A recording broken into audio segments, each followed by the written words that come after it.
Now, I'm not saying that this faceless profile who follows 30 people and has 0 is a troll or a bot. I'm not. I'm just saying, check the profiles of people before you take them as golden. I will point out, I've been doing some reading the papers, which is why I'm answering this now. The last Labour government cost waiting times. In 1997, when the last Labour government came in, waiting times were at 18 months. They cut them to 18 weeks on average across the board. The difference the Labour government made to most people at the bottom of the heap was fast and measurable. And you will find numerous people agreeing with that. It wasn't just a slow increase in our standards of living, it was a very quick increase in our standards of living. And the NHS, it wasn't perfect. No, it wasn't perfect. But it's a difficult organisation to get right. However, like I said, I've done some fossicking around.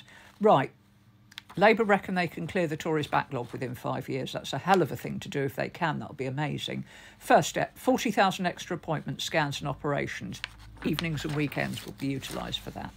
They're going to double the number of scanners, which I think they've said is a good idea. Yes, I know they need training and I know they need places to put them. However, whatever, they're going to expand the NHS staff. Now, how they're going to do that, I haven't been able to find out.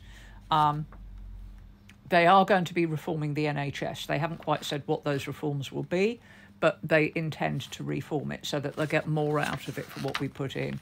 Hopefully they will look to other countries such as Australia and France and see how they go about it. Now, in the longer term, they said they're going to reduce pressure on GPs by recruiting 8,500 mental health staff. That will help because, honestly, community mental health care has gone down to nothing. And so much doctors' time is spent dealing with people that really GPs can't help. They need mental health care.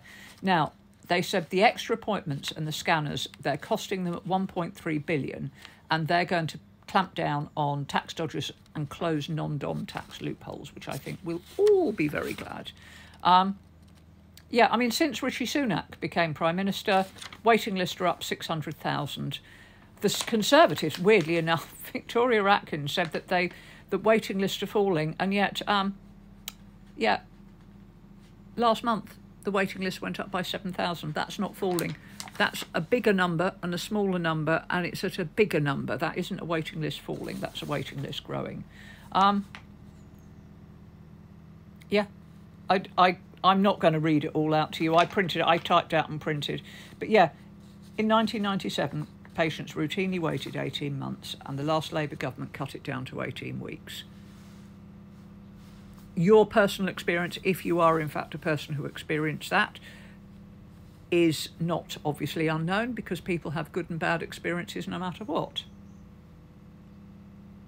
But most people of my age will tell you how quickly their lives improved. And it wasn't a matter of years and years. It was mine improved within a year.